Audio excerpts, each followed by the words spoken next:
UKLO 1 year masters. No IELTS required up to 5 years visa. High visa success rate. So divorce case మీరు file చేస్తే మీ పని మీరు చేసుకుంటూ వెళ్ళండి.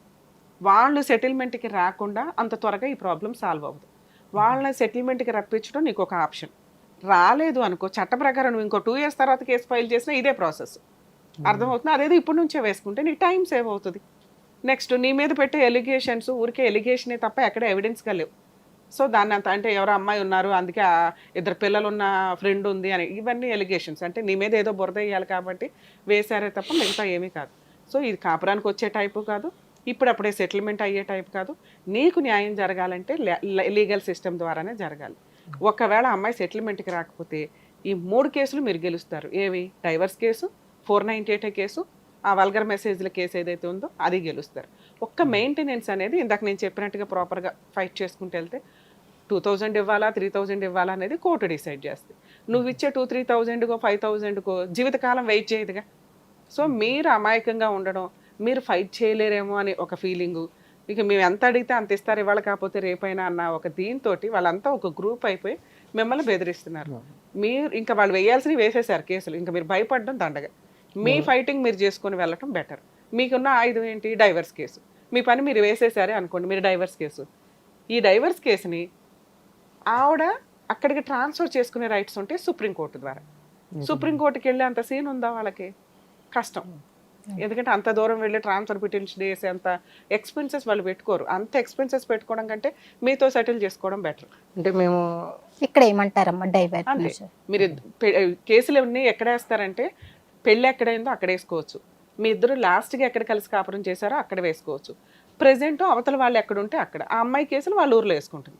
నీ కేసులు మీరు ఇద్దరు లాస్ట్గా హైదరాబాద్లో కలిసి ఉన్నారుగా, ఆ హైదరాబాద్లో లాయర్ని పెట్టుకుని మీరు డైవర్స్ కేసు మూవ్ చేసేయండి. అక్కడ గవర్నమెంట్ ఒక కేసు ఉంది మేడం, అది కోర్టుకి నడుస్తుంది మేడం. ఏం కేసు? అదే కాపురానికి కాపురానికి మేడం. అక్కడ వేసావా? అక్కడ ఎందుకు ఆ లాయర్ వేసారా? లాయర్ వేసారు మేడం. 9 వాయిదాలు అయింది మేడం. 9 వాయిదాలకు ఒకసారి కూడా అటెండ్ అవ్వాలి. ఎక్స్పార్టీ ఆర్డర్స్ అయినాయా?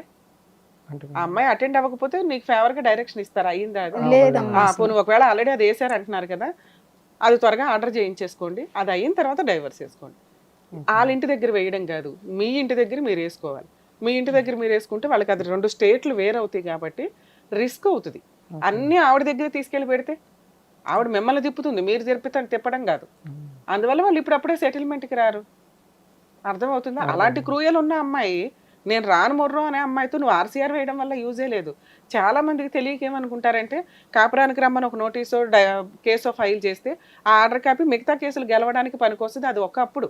ఇప్పుడు సుప్రీంకోర్టు డైరెక్షన్స్ చాలా మారినాయి. వాళ్ళు క్రూయల్ అంటే క్రూయల్ అంతే. డైవర్స్ కూడా ఇచ్చేస్తున్నారు. కరెక్ట్గా ఫైట్ చేసుకుంటే, నిజాయితీగా ఫైట్ చేసుకుంటే. నీది నిజాయితీ కేసు, నువ్వెందుకు ఇట్లా డొంక తిరుగుతారు వెళ్ళటం అవసరం? అక్కడ కొంచెం చుట్టాలు అయ్యే చెప్పిన వాళ్ళ ఊరు పెద్దలు కూడా మాకే సపోర్ట్ ఉన్నారమ్మా. అంతా సపోర్ట్ ఉన్నారు. వాళ్ళు వినట్లేదు కదా, వినేలాగా చేసుకునే బాధ్యత మీది. ఒకవేళ అక్కడ ఆల్రెడీ ఎక్స్పార్టీ ఆర్డర్స్ వస్తే, ఆర్డర్ ఇంకో 2 రోజుల్లో ఒక 4-5 డేట్లో ఎక్స్పార్టీ ఆర్డర్స్ వస్తుందంటే అది తీసుకున్నాక డైవర్స్ చేసుకోండి. ఎందుకంటే ఆల్రెడీ వేశారు కాబట్టి. లేదు ఇంకా స్టార్టింగ్లోనే ఉంది, ఇంకో 2-3 సంవత్సరాలు పడుతుంది అంటే అది విత్డ్రా చేసుకొని మీరు మీ డైవర్స్ వేసుకోవడం బెటరు.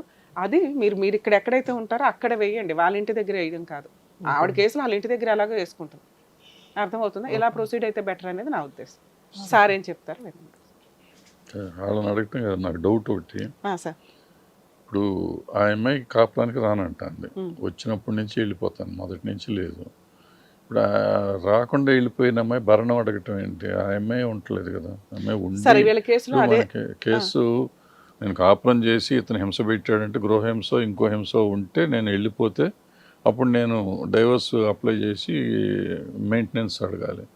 అసలు కాపురమే చేయకుండా వెళ్ళిపోయి మెయింటెనెన్స్ ఏంటి ఎట్లా అడగటం? Super question sir. యాక్చువల్గా చాలా మందికి, అడ్వకేట్స్కే సగం మంది తెలియదు. యాక్చువల్గా కాపురానికి రాను, ప్రాపర్ రీజన్స్ లేకుండా కాపురానికి రాని అమ్మాయికి మెయింటెనెన్స్ రాదు. జాబ్ చేసుకుని కెపాసిటీ ఉండి వాంటెడ్లీ జాబ్ మానేసిన అమ్మాయికి మెయింటెనెన్స్ రాదు.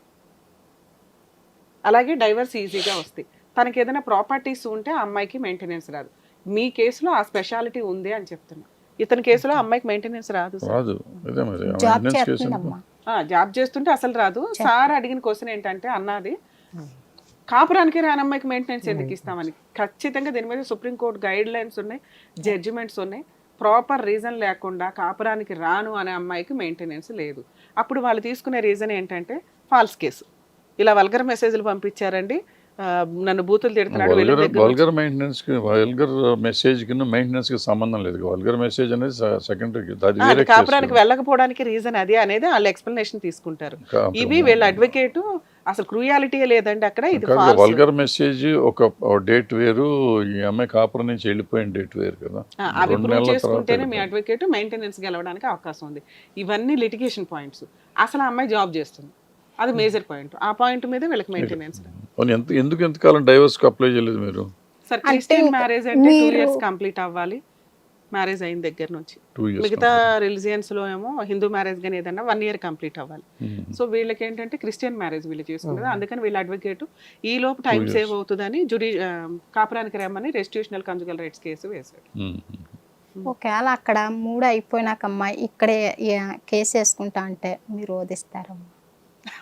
నాకు తెలియదమ్మా లాయర్లు ఎవరని. అలాగే అమ్మా, మా తరపు నుంచి మేము ప్రొసీడ్ అవుతాం. కాకపోతే లీగల్ ఎక్స్పెన్సెస్ కొంత నామినల్ గా ఉంటాయి కదా, అవి చూసుకుంటానంటే మా జూనియర్స్ ఎవరితోనన్నా మీకు వేయిస్తాను, నేను సపోర్ట్ గా ఉంటాను వాళ్ళకి. అవును, సరేనా? అలాగే ఎందుకంటే ఇక్కడ అడిగానని డైవర్స్ వేస్తే ఏమనుకోకండి. వెనకాల బ్యాక్గ్రౌండ్ లో మేము ఉన్నామని తెలిస్తే మీకు కొంత త్వరగా సెటిల్మెంట్ అవ్వడానికి ఉంది, లేదా కేసు గెలిసేది 100% ఛాన్సెస్ ఉన్నాయి మీకు. సో ఎక్కడో రిస్క్ తీసుకుని వాళ్ళే సెటిల్మెంట్కి రావాలని అనుకోవద్దు. ఎందుకంటే కొన్ని కేసులు సెటిల్మెంట్ చేసుకోవడం కంటే న్యాయం కోసం పోరాడడం బెటర్. మేబీ మీకు టైం వేస్ట్ అవుతుందేమో.